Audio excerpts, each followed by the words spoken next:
A partir de agora, você ouve o podcast semanal Cooperadores da Verdade, com Rodrigo e Maria Carolina Raimann. Apologética católica pela hermenêutica da continuidade.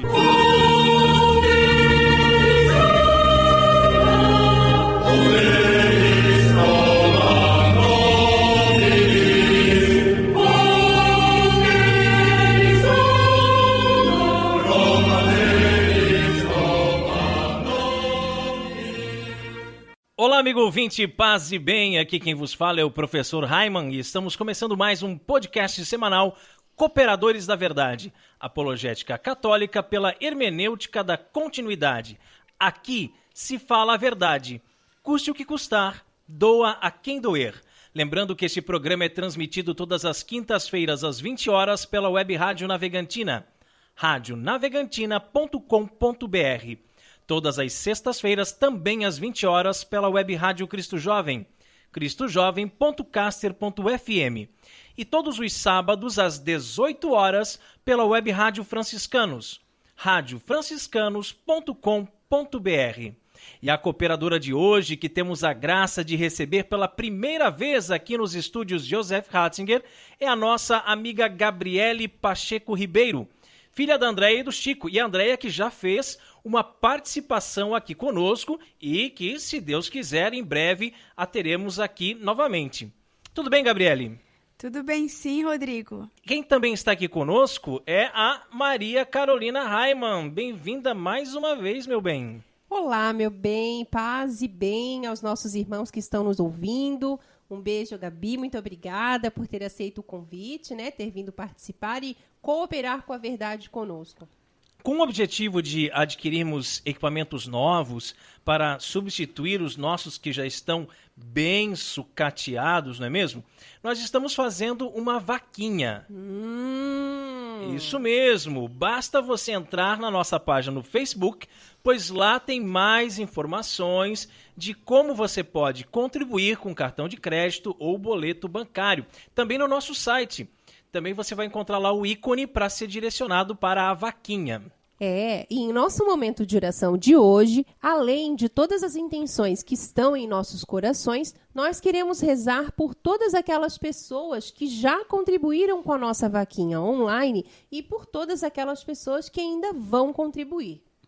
E estamos reunidos em nome do Pai, do Filho e do Espírito Santo. Amém.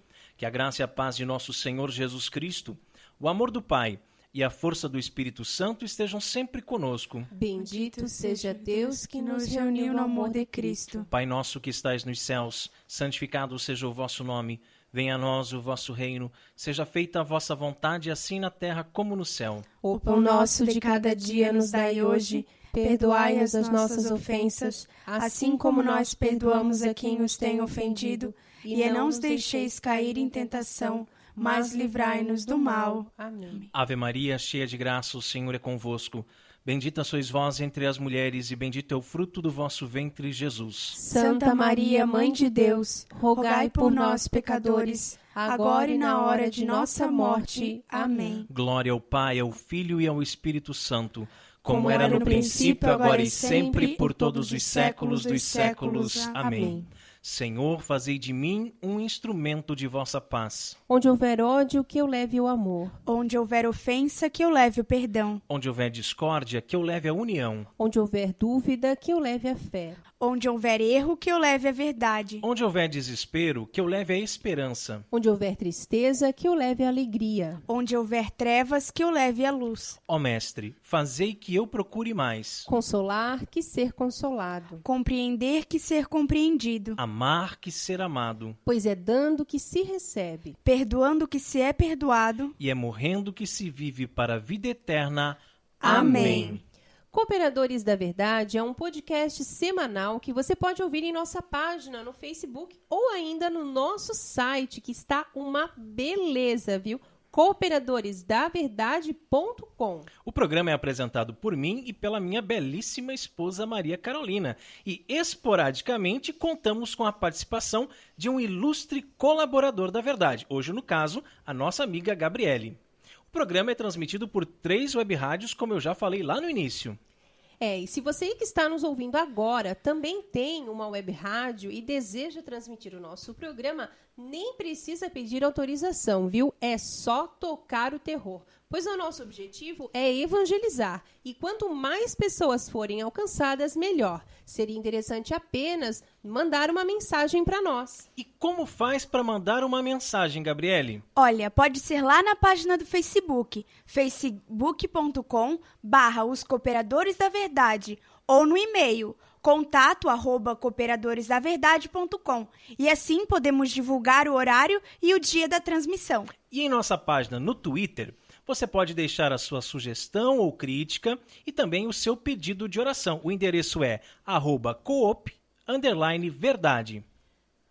E o programa também está muito chique, disponível nas principais plataformas de podcasts no iOS, para quem usa os telefones da Apple, e também em Android, Windows Phone e etc. Graças ao Peter, querido Peter, né?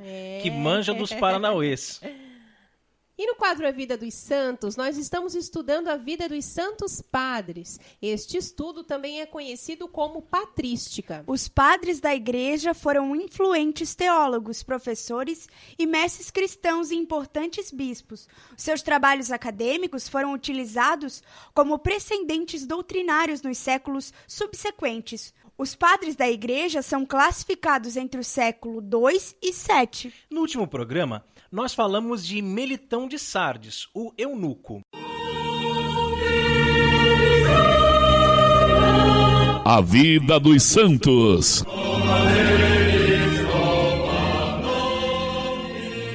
Gabriele, quem foi o padre da igreja escolhido para o programa de hoje? Foi Atenágoras de Atena, patrístico e filósofo apologista. Conta para o povo então, Carol, um pouquinho sobre a vida de Atenágoras. Atenágoras de Atenas nasceu no ano 133 e morreu aos 57 anos, no ano de 190. Novo, né?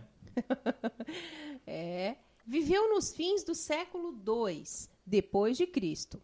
Apologista cristão que aparentemente nasceu e viveu em Atenas. Apresentou uma apologia em prol do cristianismo ao imperador Marco Aurélio.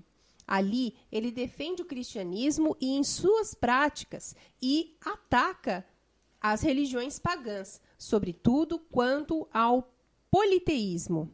Descobriu noções monoteístas em diversos poetas e filósofos gregos e, nisso, apresentou um argumento a priori em favor da existência de Deus. Tratando sobre a ressurreição dos mortos, ele combinou ideias religiosas e filosóficas. Naturalmente, Platão o influenciou fortemente, pelo que sua fé religiosa geralmente foi apropriada de falar a não cristãos que sabiam algo das ideias de Platão e apreciavam a grandeza de seus conceitos. Deste apologista cristão, sabe-se tão somente que era de Atenas e filósofo. Nem Eusébio de Cesareia e nem São Jerônimo o menciona. Dele se encontra uma menção no Tratado sobre a Ressurreição de Metódio de Olimpo. Traços de sua vida e de suas obras desapareceram completamente da literatura cristã até que o bispo Aretas de Cesareia manda copiar em 914 para o seu Corpus Apologetarum a Apologia e o Tratado sobre a Ressurreição dos Mortos de Atenágoras. Dessa forma, local de seu nascimento, sua formação intelectual, suas origens, local e data de sua morte nos escapam. Suas obras, contudo, revelam uma pessoa de boa cultura, alguém que frequentou cursos de retórica. Seu estilo é moderado, bem mais sóbrio que o de Taciano, mais ordenado que o de Justino, e como Justino é simpático à filosofia e à cultura gregas. É hábil em ordenar o material mais preciso na linguagem que seus predecessores. Eu não sei porquê, mas eu me identifico muito com esses apologetas, sabe? A gente percebe que ele faz uma apologia ao cristianismo num tempo em que o paganismo era a religião predominante. Ele vai tentar ensinar que existe um único Deus para povos que acreditavam em vários deuses. Então parecia que ele estava ali remando contra a maré. Né? E as obras dele nos chegam até os dias de hoje, né? Principalmente as obras sobre a ressurreição dos mortos, e é de grande importância para nós católicos o trabalho desse homem. Então, como é que eu me identifico? Porque muitas vezes nós, com os cooperadores da verdade, apologética católica, né, estamos aí, parece que estamos também nadando contra a maré, remando contra a maré, porque as pessoas não querem mais ouvir a sã doutrina da igreja, as pessoas não querem ouvir a verdade, as pessoas se irritam fortemente com a gente quando a gente vem falar da doutrina, quando vem falar das coisas da igreja, né? Parece que a gente está sempre ali na contramão, né? Sim, principalmente porque está tudo muito relativizado hoje em dia, né? E as pessoas realmente não se importam mais, né? O que importa é ser feliz, né? O que a gente mais lê no Facebook, nas redes sociais. O que importa é ser feliz. Se te faz feliz, então não é errado, né? Aí você vai lá, mata o seu João na esquina, mas eu fiquei feliz que eu matei ele. Então não é errado, porque me fez feliz. Ora, faça-me o favor, né? Agora, nós temos que lembrar que nem todo padre da igreja é considerado santo. Portanto, nós não temos certeza se Atenágoras de Atenas está ou não no céu. Só quem sabe é Deus. Gabriele, minha linda, você sabe qual é o lema do nosso programa? Não sei. Qual é? Por acaso seria a carta de São Paulo a Timóteo? Tô vendo que ela não escuta o programa, hein? Mas acertou em cheio! Isso aí! Prega a palavra, insiste oportuna e importunamente, repreende, ameaça, exorta com toda paciência e empenho de instruir.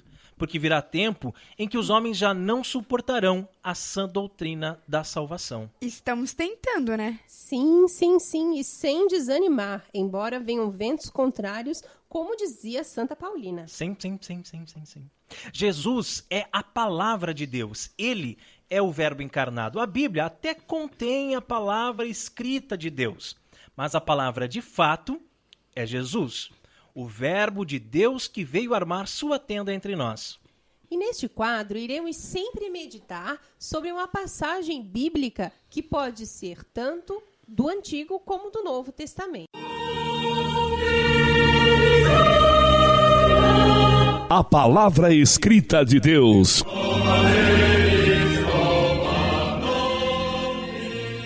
O Senhor esteja conosco. Ele está no meio de nós. Proclamação do Evangelho de Jesus Cristo segundo Lucas. Glória a vós, Senhor. Num dia em que ele estava a orar a sós com os discípulos, perguntou-lhes: Quem dizem que eu sou? Responderam-lhe: Uns dizem que és João Batista, outros Elias, outros pensam que ressuscitou algum dos profetas.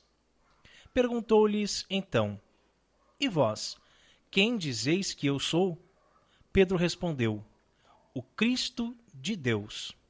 Ordenou-lhes energeticamente que não o dissessem a ninguém. Ele acrescentou: É necessário que o Filho do Homem padeça muitas coisas, seja rejeitado pelos anciãos, pelos príncipes e pelos escribas. É necessário que seja levado à morte e que ressuscite ao terceiro dia. Palavra da salvação. Glória a vós, Senhor.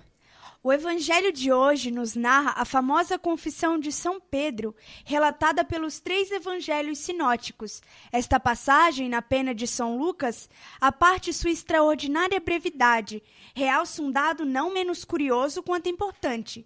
Tudo o que hoje ouvimos aconteceu quando Jesus, afastado das multidões, estava rezando a sós. A novidade que o evangelista Lucas nos dá a conhecer é a união de Cristo com o Pai. Simão Pedro irá sim professar ser Jesus, o Cristo, o Filho de Deus vivo. Mas esse mesmo Jesus é também um ponto de ligação entre o céu e a terra. Estas duas realidades, a terrena e espiritual, são de fato salientadas por Lucas, porque é Cristo quem as une e articula. De um lado, ele se une à terra pela misericórdia, pela pobreza e pelo sofrimento que há de padecer na cruz, e de outro, mantém-se unido ao Pai por sua divindade manifestada gloriosamente na luz do Tabor. Este trecho, com efeito, destaca o sacerdócio eterno de nosso Senhor, enquanto pontífice por excelência entre Deus e os homens, entre o céu e a terra. Pedro professa: Tu és o Cristo, o Filho do Deus vivo. E nós, como é que nós enxergamos Jesus? Quem é Jesus para nós? Nós temos essa capacidade de professar como o apóstolo Pedro: Tu és o Cristo, o Filho de Deus vivo? E com essa convicção, com essa né? convicção, com essa fé? Ou será que Jesus é só mais um profeta, só mais um iluminado, igual a Buda, a Krishna, a Shiva, a tantos outros, até o Mahatma Gandhi, né, colocam no meio e tudo mais, como se fosse apenas mais um. Eu escolhi que vou seguir esse tal de Cristo aí porque eu achei que é legalzinho o que ele ensina. Ou será que realmente ele é para nós o Cristo, o Filho do Deus vivo? O que acontece é que para muita gente, eles fantasiam um Jesus que não existe, sabe? Um Jesusinho paz e amor, né? Um Jesusinho bonzinho, que tudo pode, tudo está liberado. Vamos fumar maconha, porque maconha é uma erva natural, faz parte da natureza. Deus e a que fez. natureza foi Deus que fez. Então vamos lá, gente, pode tudo, né? E porque fantasiam, inventam um Jesus, e esse Jesus não é o Jesus histórico, não é o Jesus homem e Deus. Por isso, essa ponte aqui, ó, o ponto de ligação entre o céu e a terra, as duas realidades, realidade terrena e espiritual. Infelizmente, Gabriele e Maria Carolina, o que a gente percebe hoje em dia é que as pessoas estão vivendo de forma imanente. O que significa isso? Apenas a sua realidade terrena. Como se só existisse essa vida e mais nada. Então eu vou aprontar tudo, eu vou fazer tudo, eu vou beber tudo, cheirar tudo, fumar tudo, né? Fazer todas as festas, todas as baladas que eu tenho direito, ou não, não sei. Porque para mim é só essa vida. Depois morri, acabou, então eu tenho que aproveitar. Né? Esquecem que existe uma realidade transcendental, que é a realidade do céu, né? Ou do inferno, né? Onde é que você vai passar a eternidade? Você vai passar a eternidade no céu, junto com Jesus Cristo, Maria Santíssima, seu esposo São José, os anjos, os santos? Ou você vai passar numa eternidade de tortura, de fogo, no inferno? Claro que eu não estou nem falando aqui do purgatório, né? Que praticamente é realidade certa, né? Que nós, para podermos chegar no céu, teremos que nos purificar. Mas nós temos que ter isso em mente, que existe a realidade terrena, sim, essa nossa vida, que nós lutamos todos os dias para conseguir o pão nosso, né? Mas nós temos também uma realidade espiritual e que vai ser determinada a partir das nossas atitudes aqui na Terra. Somos, pois, convidados a renovar a nossa fé em Jesus Cristo. Verdadeiramente homem e verdadeiramente Deus, mas uma só pessoa. Não porque a divindade se tenha convertido em humanidade, mas porque Deus assumiu a condição de nossa humanidade. Há, contudo, muitos cristãos que enfatizam apenas um desses aspectos e tendem, assim, a abandonar pouco a pouco o equilíbrio típico da fé católica. Não é difícil encontrar, por exemplo, quem se compraza em meditar a fragilidade e a humildade de Jesus de Nazaré e acabe, ao fim e ao cabo, por ver no Cristo crucificado um simples homem injustiçado e esquecido por Deus. Mas assim como os espíritas, né, que veem Jesus como um grande profeta, né, um espírito evoluído. Espírito né? evoluído. Um espírito muito evoluído. Inclusive, esses dias eu recebi uma mensagem que chamava Francisco de espírito evoluído também. Papa Francisco, as pessoas chamam Papa Francisco de espírito evoluído. Isso é mensagem espírita, né? E aí acaba olhando só a questão da humanidade dele, né? Não reconhecem a natureza divina em Cristo, né? Que ele é nosso Deus. E há no outro extremo quem enxerga em Jesus um Deus, sim, mas distante e alheio ao sofrimento humano. E desse modo, tanto de um lado como do outro, começam a esvaziar-se as igrejas. É por isso que, para nos aproximarmos de Cristo único e real, é preciso ter uma fé firme e verdadeiramente católica, que abraça a humanidade e a divindade de Jesus, nesse equilíbrio, né?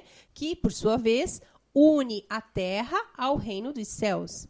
Ele que está tão perto de nós, a ponto de nos chamar irmãos, e que está tão unido ao Pai, que se pode chamar Filho de Deus. Então, a fé tem que ser verdadeiramente católica. A Carol falava agora há pouco dos espíritas, né?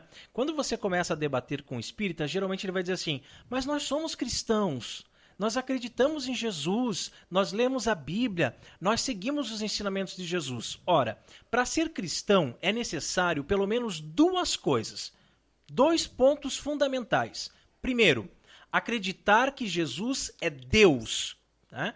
Deus que se fez homem e veio habitar no meio de nós. É o primeiro ponto.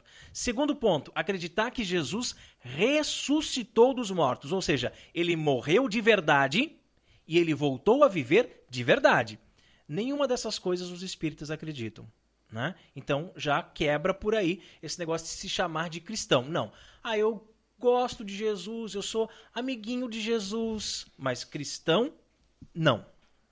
E essa belíssima reflexão sobre esta passagem do Evangelho pode ser encontrada no site do Padre Paulo Ricardo, o nosso professor opressor. Oprimindo com sutileza. E nós somos os Cooperadores da Verdade. Se você deseja ouvir os episódios mais antigos, inclusive os episódios da nossa primeira temporada, acesse nossa página no SoundCloud, soundcloud.com/Os Cooperadores da Verdade. Curta, compartilhe nas redes sociais e nos ajude a evangelizar. E também, como parte deste apostolado, nós temos vídeos no nosso canal no YouTube, youtube.com/Heimann. Gabriele, qual é o conselho de Padre Pio para nós no programa de hoje? Que em todos os acontecimentos humanos, aprenda a reconhecer e a adorar a vontade divina. Orando com Padre Pio.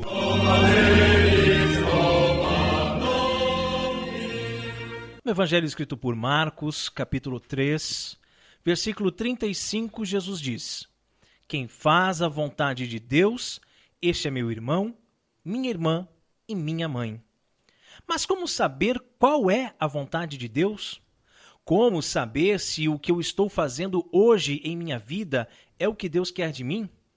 Claro que com muito jejum e muita oração e visitando Jesus frequentemente no Santíssimo Sacramento, vamos aumentando nossa intimidade com Deus ao ponto de ouvirmos a sua voz e termos plena convicção do que Ele quer para cada um de nós. Mas se simplesmente analisarmos a forma como as coisas acontecem naturalmente, tudo é a vontade de Deus. Se algo dá errado na sua vida, você pode até não entender naquele momento. Qual o motivo? Qual a razão de ter passado por aquela situação? Mas no tempo certo, no tempo de Deus, você acaba por compreender que tudo tinha um propósito, tudo tinha um ensinamento, algo que você precisava aprender para crescer espiritualmente. Mas se tudo é vontade de Deus, será que estamos preparados para ela?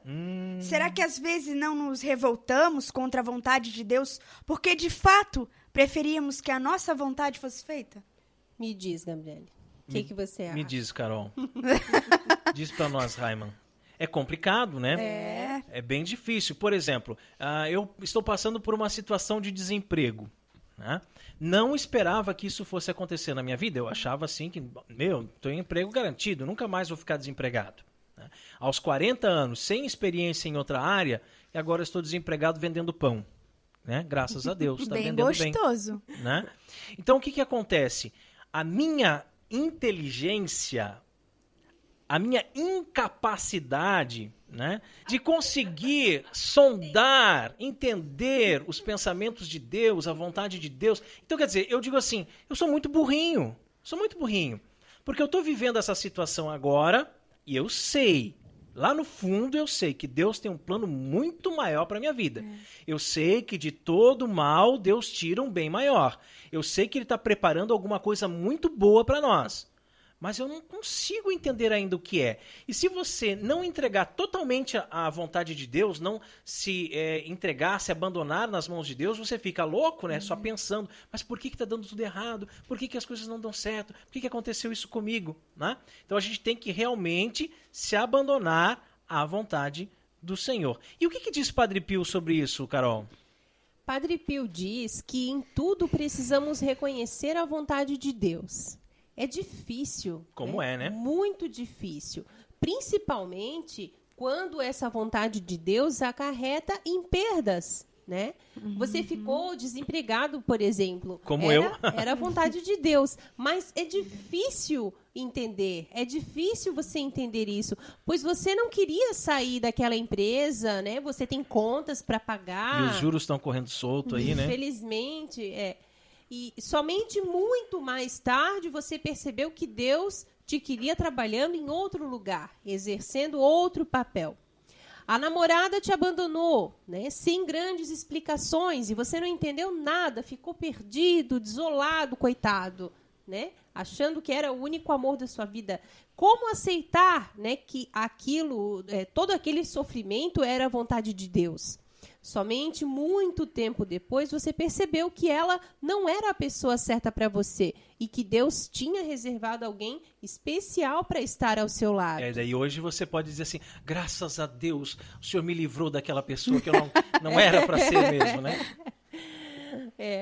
Você teve uma briga feia, né, com alguém da sua família, houve agressão verbal, todo mundo saiu ferido, né? Eu sei que é difícil de compreender, mas era a vontade de Deus.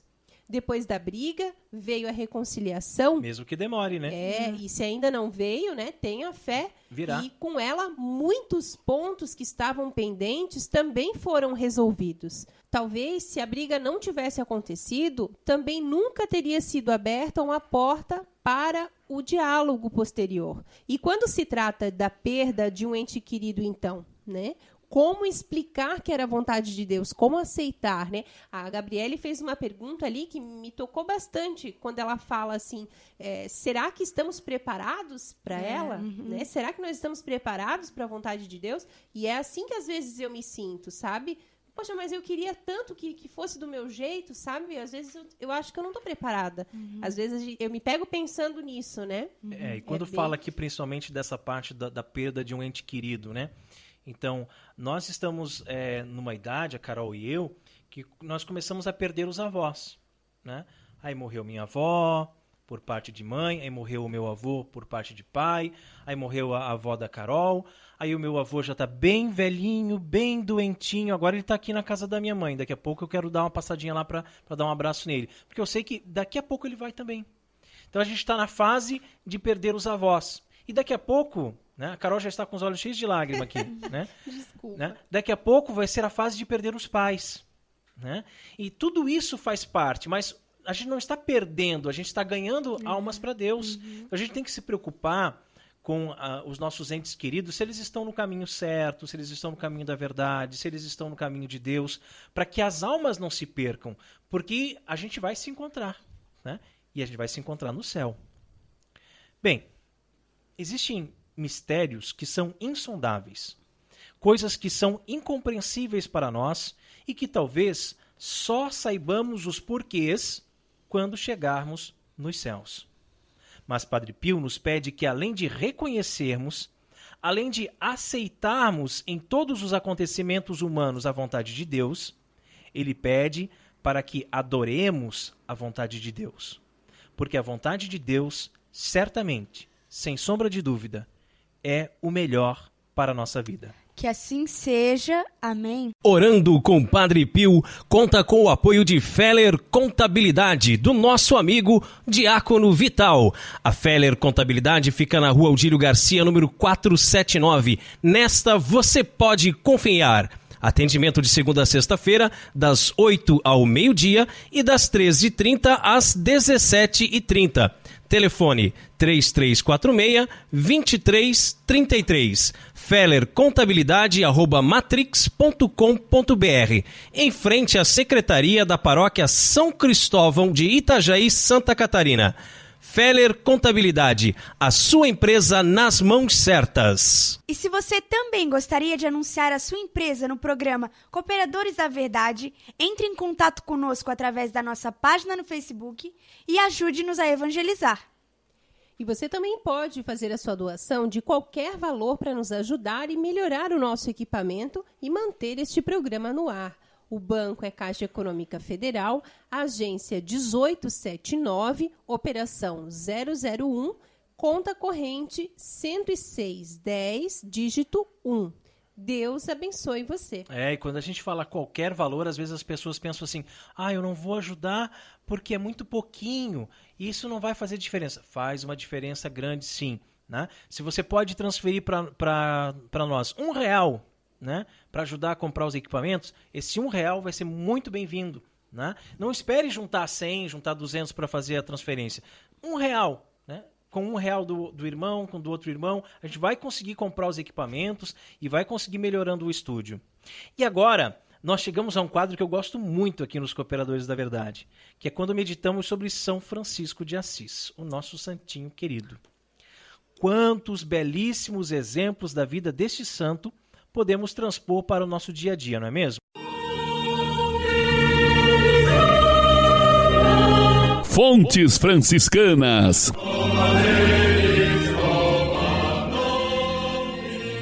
Hoje em dia, é muito comum vermos pessoas lutando por poder. Poder. Passando umas por cima das outras. Galgando cargos maiores nas empresas, querendo aparecer, ser famosinho, e até dentro da igreja há uma luta por poder. Já diz um antigo ditado, quem pode, pode, quem não pode se sacode. É isso aí, né? Então, todo mundo quer poder, quer ser superior, mandar nos outros. Quem tem poder de decisão sobre a vida e a morte, sobre quem nasce e quem morre? Os poderosos desse mundo querem legalizar o aborto e a eutanásia. Tudo por uma simples questão de poder, né? Poder decidir, né? Quem vive, quem nasce, quem vai morrer, quem, né, não precisa mais estar aqui. Portanto, poderíamos dizer, sem sombra de dúvidas, que a maior tentação pela qual um ser humano pode passar é a tentação de querer ser poderoso, querer ter poder. Por isso é que nós devemos rezar pedindo: não nos deixeis cair em tentação. Na oração do Pai Nosso, ensinada a nós por nosso Senhor Jesus Cristo, dizemos: não nos deixeis cair em tentação. Pedimos para não cair nas tentações, mas não pedimos para não sermos tentados. O próprio Cristo foi tentado pelo demônio no deserto e resistiu às tentações. Não caiu em tentação. No Evangelho escrito por Mateus, capítulo 4, versículos de 1 a 11, vemos que Jesus foi tentado 3 vezes. Na primeira tentação, o texto nos diz que Jesus estava com fome e o diabo disse a ele: se tu és o Filho de Deus, manda que esta pedra se torne pão. Jesus respondeu: a Escritura diz: nem só de pão vive o homem, mas de toda palavra que procede da boca de Deus. Na segunda tentação, Jesus está no alto de uma montanha e de lá pode ver muitos reinos deste mundo. O demônio diz: eu te darei todo o poder e riqueza destes reinos, porque tudo isso foi entregue a mim, e posso dá-lo a quem eu quiser. Portanto, se ajoelhares diante de mim, tudo isso será teu. Jesus respondeu: adorarás o Senhor teu Deus e somente a ele servirás. E na terceira tentação, Jesus estava em Jerusalém, na parte mais alta do templo. O demônio lhe disse: se tu és filho de Deus, joga-te daqui para baixo, porque a Escritura diz: Deus ordenará a teus anjos a teu respeito, que te guardem com cuidado. Eles te levarão nas mãos, para que não tropeces em nenhuma pedra. Mas Jesus respondeu: a Escritura também diz: não tentarás o Senhor teu Deus. podemos perceber que as 3 tentações estavam ligadas diretamente ao poder, e é sempre por causa das nossas ambições por poder que somos tentados. Se você passa por uma tentação financeira, saiba que o que está em questão não é o dinheiro, e sim o poder. Se você passa por uma tentação de luxúria, saiba que o que está em questão não é o sexo, é o poder e assim por diante. A tentação do poder nos fascina. Em algum lugar escondido no coração de todos está a vontade de dominar os demais, de ser temido, respeitado e reverenciado. E o diabo, sabendo disso, nos apresenta a todo instante as mais loucas sugestões para saciarmos essa sede de poder. Nós, franciscanos seculares, prometemos viver por todo o tempo de nossa vida o Evangelho de nosso Senhor Jesus Cristo, segundo os passos de São Francisco de Assis, em castidade, pobreza e obediência. Olha aí os 3 nozinhos que a Gabriele queria saber. É verdade. Não é um voto como os religiosos, né? Mas é uma promessa, um compromisso. Muita gente pensa que é difícil viver a castidade ou que o mais difícil é viver a pobreza, mas, de fato, tudo se resume na obediência. A obediência é o mais sublime dos votos evangélicos e também o que era mais caro para São Francisco de Assis. Se somos obedientes, somos castos. Se somos obedientes, vivemos a pobreza. E se somos obedientes, entendemos que só quem pode, tudo pode, só quem tem poder, só quem é onipotente é o nosso Deus. Isso, né? E nós somos apenas servos inúteis, que estamos aqui para obedecer, para fazer a vontade de Deus. Ponto final. Né? Tem muita gente que se espanta quando nós usamos a palavra escravo, né? Mas é isso. Né? O escravo, ele não questiona as ordens do seu senhor. Ele simplesmente faz o que o senhor manda e pronto. Nós somos escravos, sim. Escravos de nosso Senhor Jesus Cristo, escravos de Maria Santíssima, porque nós obedecemos cegamente aquilo que eles nos mandam fazer. Olhos fixos no Senhor, né? Exatamente. Se Jesus, ao ensinar o Pai Nosso, disse: não nos deixeis cair em tentação, ao invés de dizer: não nos permita ser tentados, seria bem mais fácil, né? É porque ele sabia que a tentação nos fortalece. E como disse nosso seráfico Pai Francisco, se Deus permite que sejamos tentados, é porque só há duros combates onde há virtude perfeita. Se, na verdade, ninguém pode dizer-se servo de Deus, escravo de Deus, enquanto não passar por tentações e tribulações. Uma tentação vencida é como um anel que o Senhor desposa à alma de seu servo. Que assim seja. Amém. Fontes Franciscanas conta com o apoio da Livraria Católica Auxílio dos Cristãos. Artigos religiosos. A Livraria Auxílio dos Cristãos fica na Praça Governador Irineu Bornhausen, centro de Itajaí, no estacionamento da Igreja Matriz do Santíssimo Sacramento. Calendários, bíblias, livros, artigos litúrgicos, camisetas, cartões, presépios, crucifixos, imagens sacras, CDs, DVDs e muito mais. Telefone 3349-0692. 3349-0692. Livraria Auxílio dos Cristãos. 21 anos de tradição. E chegamos ao quadro mais gostoso aqui do programa Cooperadores da Verdade, onde nós apreciamos o pão líquido, porque não somos puritanos e sabemos valorizar o sabor que os monges cervejeiros nos deixaram como legado. Bem na hora mesmo, meninas, porque eu não aguentava mais de sede. Catolicismo e cerveja.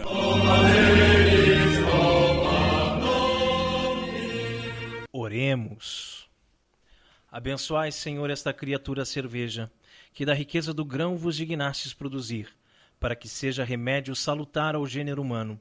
Concedei ainda, pela invocação do vosso santo nome, que quem quer que dela beba, receba de vós a saúde do corpo e a tutela da alma.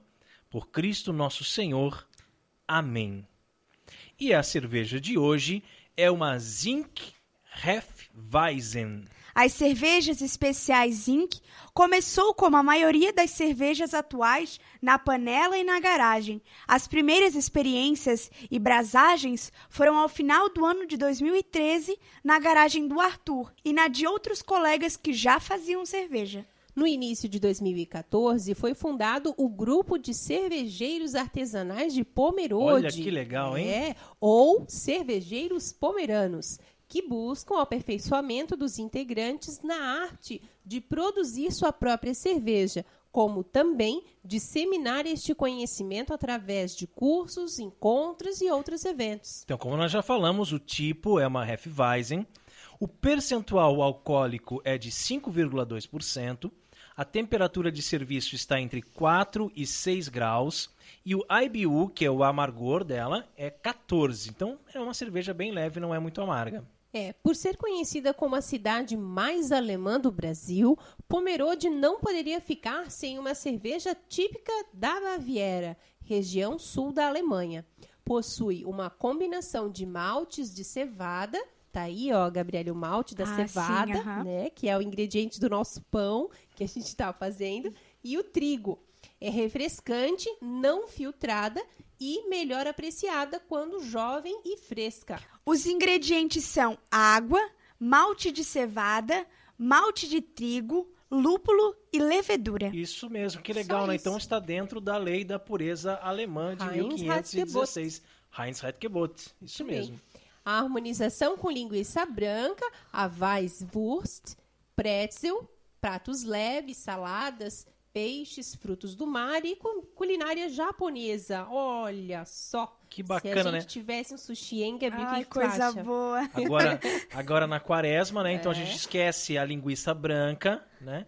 E fica só com os frutos do mar, né? E culinária japonesa. Mas afinal, nós viemos aqui para beber ou para conversar? Então, hoje aconteceu uma coisa bem inusitada, né, no nosso programa, porque nós dois, né, vamos beber, né, Raimon? Menos Sim, a sim. Gabriele, que veio aqui só conversar, já que ela tem menos de 18 anos e não pode beber. Então, temos 2 copos aqui, né? Assim como o Miguel, sabe o Miguel? Ele gosta de ficar cheirando a cerveja. Ele Ai, gosta que de cheirar. E quando ele tem uma coleção de tampinha de cerveja também. E aí ele guarda a tampa e fica cheirando. Na minha produção de cerveja caseira, ele ajudou bastante. O dia todo ele ficou ali junto comigo, colaborando na produção. Então ele é bem interessado Tava mesmo empolgado, pelo assunto.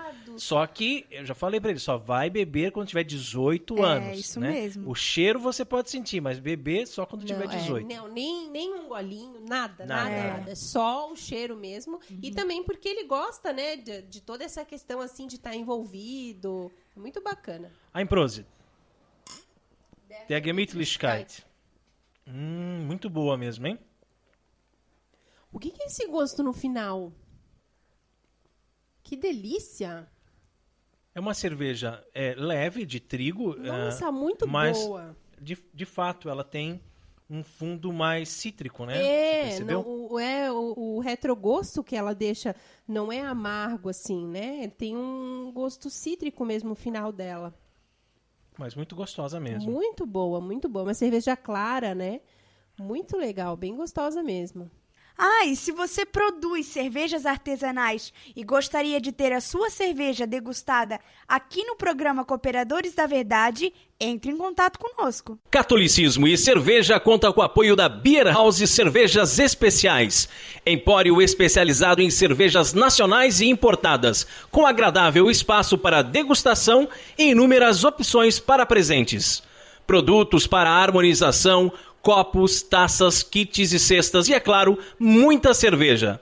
Aberto ao público de segunda a sexta, das 15 às 23 horas e aos sábados, das 10 às 22 horas.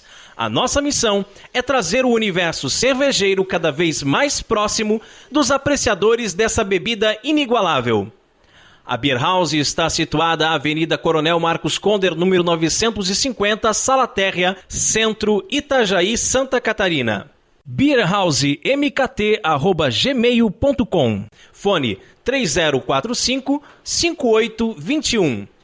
Beer House, a primeira casa cervejeira de Itajaí. E no quadro mais polêmico do nosso programa, hoje vamos falar sobre a Igreja Católica nos tempos da escravidão, desmascarando assim aquele seu professor de história comunista de uma figa.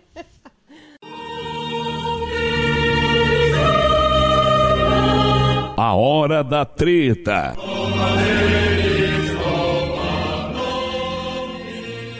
Sacerdotes negros nos tempos da escravidão. Agora conta essa pro seu professor mentiroso. Sabe aquele seu professor que diz que a Igreja Católica, na época da escravidão no Brasil, pregava que os negros não tinham alma? Eu acho que todo mundo já teve um professor assim, né? Aí eu lembro do meu. Comunista roxo, né? Então, mas até hoje tem, né? Tem. Eu aposto que esse professor vai ficar boladão se você perguntar a ele sobre os padres e bispos negros, né? Que foram ordenados entre o século XVI e XIX. O príncipe bispo Mwemba Nzinga, Afonso I do Congo, era um rei católico. Ele marcou a história do Congo como o primeiro governante a denunciar o tráfico de escravos negros, que era feito com a autorização da coroa portuguesa. Além disso, foi responsável pela implementação de um sistema educativo moderno, voltado para meninos e meninas, além de ter trazido diversos avanços para o país. Quando o príncipe Henrique tinha 14 ou 15 anos, Mwemba Nzinga o enviou a Lisboa, onde estudaria para ser padre. O rei de Portugal gostava muito de Henrique, que o enviou à frente de uma delegação para prestar homenagem ao Papa Leão X. 5 anos depois do encontro com o bispo de Roma, o padre negro foi eleito bispo, tendo apenas 26 anos. Já pensou um bispo de 26 anos? Só para você ver, Coisa né, que Carol? a gente não vê mais, Não. né? É verdade. E a partir de 1518, ele se tornou o representante máximo da Igreja Católica em todo o território do Congo. O apostolado rendeu bons frutos para o reino. Ele faleceu em 1531 e 12 anos depois da sua morte, metade da população do Congo já havia sido batizada. Olha que bênção, hein? Para saber mais sobre o príncipe bispo Henrique, leia A Igreja da Renascença e da Reforma, de Daniel Hobbes, e a história da Igreja na África. Enquanto isso, nos Estados Unidos, era uma vez um branco americano que se apaixonou por sua escrava e se casou com ela. Tiveram muitos filhos, entre eles James Haley, que viria a ser o primeiro sacerdote católico afrodescendente dos Estados Unidos. James A. Haley foi ordenado em 1854. E olha a história dele até hoje, né? Que a gente está lendo agora. Ele fundou muitos institutos de caridade para socorrer os imigrantes pobres. Sua competência e bondade chamaram a atenção do Papa Pio IX, que o elegeu bispo de Portland. Anos depois, após o fim da escravidão no país, 2 de seus irmãos também se ordenaram padres. Patrick Francis Riley, que foi eleito presidente da Universidade de Georgetown, e Alexander S. Riley. Sua irmã, Eliza Riley, se tornou, em 1903, a primeira madre superior afro-americana de um convento e de uma escola de católicos em St. Albans, Vermont. Em 1880, o ex-escravo americano Augustine Tolton foi admitido em um seminário em Roma. Depois de ordenado, Padre Tolton retornou para os Estados Unidos, sendo sempre um pastor exemplar. E em 1897, morreu com fama de santidade. Olha que legal, hein? Mas se o negro não tinha alma, como é que pode ter fama de santidade, né? Aí a gente vai descobrindo a mentirada, né? No Brasil, destaca-se a história do beato Padre Victor, ex-escravo. Ele teve a sorte de nascer em uma casa em que a senhora, sua madrinha, tratava os escravos com bondade e recebeu uma educação sofisticada. Ao saber do sonho que seu afilhado tinha de ser padre, a madrinha o incentivou. Bem impressionado com o jovem negro, o bispo local autorizou o seu ingresso no seminário. Padre Victor foi ordenado em 1851, sendo enviado para a diocese de Três Pontas, em Minas Gerais. O povo simples o aceitou bem, mas os fazendeiros o rejeitaram.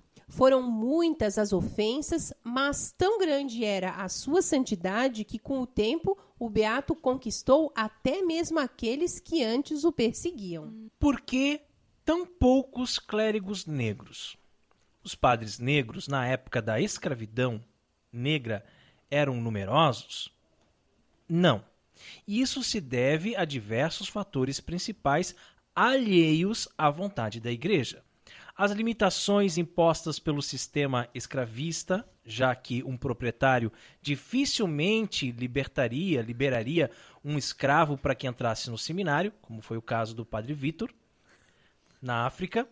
Na era das grandes navegações, o catolicismo estava apenas começando a sua missão evangelizadora.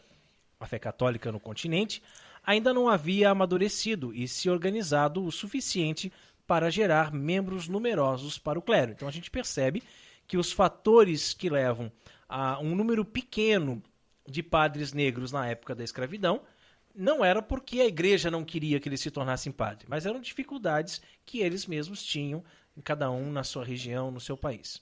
Até o século V, antes da invasão ariana, a Igreja Católica na África era forte e vibrante. Foi na África que nasceu e viveu Santo Agostinho de Hipona, um dos teólogos mais importantes do catolicismo. Grande Santo Agostinho, né? Porém, tudo começou a melar quando a comunidade católica africana foi duramente ferida pela invasão dos bárbaros vândalos. E a chama da fé morreu de vez no século VII, esmagada pelo Islã. Restaram, então, apenas alguns pequenos agrupamentos como os coptas. Graças a Deus, nas últimas décadas, esse quadro mudou. A África é o continente em que o catolicismo mais cresce no mundo. Somente nos últimos 10 anos, houve um salto de mais de 40% no número de católicos africanos. Deus abençoe e fortifique os nossos missionários que estão por lá, não é mesmo? Inclusive, nós temos missionários aqui da nossa região, de Balneário Camboriú, atuando na África. Sim. E outra coisa importante para nós destacarmos é que na África as missas são bem celebradas. São celebradas de acordo com a liturgia, de acordo com o missal romano. Não tem essas dancinhas, não tem esses enfeitezinhos que eles fazem aqui no Brasil e dão o nome... pasme, de missa afro, né? Aí eles mesclam com elementos da macumba, do candomblé, da umbanda e dizem, não, é missa afro. Mas lá na África não, na África a missa é a missa de sempre. E a gente já viu fotos, assim, até os paramentos, né, mesmo, enquanto aqui no Brasil a gente vê, muito comum, né, aqui em Itajaí pelo menos, ver os padres só de alva e estola, lá eles estão de casula e a gente vê o respeito, certo, né? assim, nas fotos a gente vê, né? Exato. E nós queremos parabenizar o site O Catequista por mais essa belíssima reflexão. Obrigada pelo importante papel que vocês vêm desenvolvendo na internet. E agora a Gabriele tem um convite especial para você que mora aqui em Itajaí e região. Então, eu quero convidar a todos a participar das Santas Missas no Carmelo de Itajaí. O Carmelo Santa Teresa fica na rua Benjamin Constantin, 425, no bairro Cabeçudas. Segunda a sexta-feira, às 7 horas da manhã, sábado, às 5:30 da tarde e domingo, às 8:30 da manhã. E nos sábados, às 5:30 da tarde, quem geralmente faz a leitura é a belíssima Gabriele. Né? É isso mesmo. Vocês têm que ver como essa menina é linda, gente. Eu tava olhando ela aqui, sério. Ela tem uma carinha, ela é muito linda, essa menina. Ela é muito fofinha, assim. Dá vontade de abraçar ela. O Miguel é que é apaixonado por ela. Né? O Miguel hoje tem treino de taekwondo, mas ele não queria nem ir. Quando ele soube que a Gabriele vinha aqui em casa, ele falou, mãe, eu posso faltar no taekwondo? Ai, coisa linda. Ele falou... E rezemos a Virgem que nos proteja, nos guie e cuide do nosso apostolado. Ó Maria, Virgem Imaculada, saudamos-te e invocamos-te com as palavras do anjo, cheia de graça, o nome mais bonito com o qual o próprio Deus te chamou desde a eternidade. Cheia de graça és tu, Maria, repleta do amor divino desde o primeiro momento da tua existência, providencialmente predestinada para ser a mãe do Redentor e intimamente associada a ele no mistério da salvação. Na tua imaculada conceição resplandece a vocação dos discípulos de Cristo, chamados a tornar-se com a sua graça santos e imaculados no amor. Em ti brilha a dignidade de cada ser humano, que é sempre precioso aos olhos do Criador. Quem para ti dirige o olhar, ó Mãe toda santa, não perde a serenidade, por muito difíceis que sejam as provas da vida. Mesmo se é triste a experiência do pecado, que deturpa a dignidade dos filhos de Deus, quem a ti recorre, redescobre a beleza da verdade e do amor, e reencontra o caminho que conduz à casa do Pai. Cheia de graça és tu, Maria, que aceitando com o teu sim os projetos do Criador, nos abristes o caminho da salvação. Na tua escola, ensina-nos a pronunciar também nós o nosso sim à vontade do Senhor. Um sim que se une ao teu sim, sem reservas e sem sombras, no qual o Pai Celeste quis precisar para gerar o homem novo, Cristo, único Salvador do mundo e da história. Dá-nos a coragem de dizer não aos enganos do poder, do dinheiro, do prazer, aos lucros desonestos, à corrupção e à hipocrisia, ao egoísmo e à violência. Não ao maligno, príncipe enganador deste mundo, sim a Cristo, que destrói o poder do mal com a onipotência do amor. Nós sabemos que só corações convertidos ao amor que é Deus podem construir um futuro para todos. Cheia de graça és tu, Maria. O teu nome é para todas as gerações penhor de esperança certa. A esta fonte, a nascente do teu coração imaculado, voltamos mais uma vez peregrinos, confiantes para aurir fé e conforto, alegria e amor, segurança e paz. Virgem cheia de graça, mostra-te terna e solícita aos habitantes desta tua cidade, para que o autêntico espírito evangélico anime e oriente os seus comportamentos. Mostra-te mãe providente e misericordiosa do mundo inteiro, para que no respeito da dignidade humana e no repúdio de qualquer forma de violência e de exploração, sejam lançadas as bases firmes para a civilização do amor. Mostra-te mãe especialmente de quantos têm mais necessidade, os indefesos, os marginalizados e os excluídos, as vítimas de uma sociedade que com muita frequência sacrifica o homem a outras finalidades e interesses. Mostra-te mãe de todos, ó Maria, e dá-nos Cristo a esperança do mundo. Amém. Amém. Salve, Rainha, Mãe de misericórdia, vida, doçura e esperança nossa salve. A vós bradamos, degredados filhos de Eva, a vós suspirando, gemendo e chorando neste vale de lágrimas. Eia, pois, advogada nossa, esses vossos olhos misericordiosos a nós volvei, e depois desse desterro mostrai-nos Jesus. Bendito é o fruto do vosso ventre, ó clemente, ó piedosa, ó doce sempre Virgem Maria. Rogai por nós, Santa Mãe de Deus, para que sejamos dignos das promessas de Cristo. Amém. Debaixo de vossa proteção nos refugiamos, Santa Mãe de Deus. Não desprezeis nossas súplicas em nossas necessidades, mas livrai-nos sempre de todos os perigos. Ó Virgem gloriosa e bendita. Amém. E chegamos ao fim de mais um programa Cooperadores da Verdade. Venha você também ser um cooperador. Colabore com esse apostolado fazendo a sua doação para que possamos adquirir equipamentos melhores e manter esse programa no ar. Contamos com a sua generosidade e também com a sua oração. Muito obrigado a você que nos acompanhou nesse podcast. Ajude a divulgar compartilhando nas redes sociais. E muito obrigado, Rodrigo, Carol, pela oportunidade. Muito obrigado mesmo.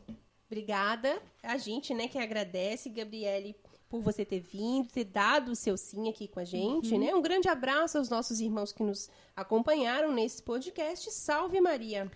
Obrigado, Gabriele. Obrigado também ao Chico e a Andréia que estão aqui, que a trouxeram, Senão sozinha você não vinha. Verdade. Obrigado, Carol. Deus abençoe a todos, paz e bem.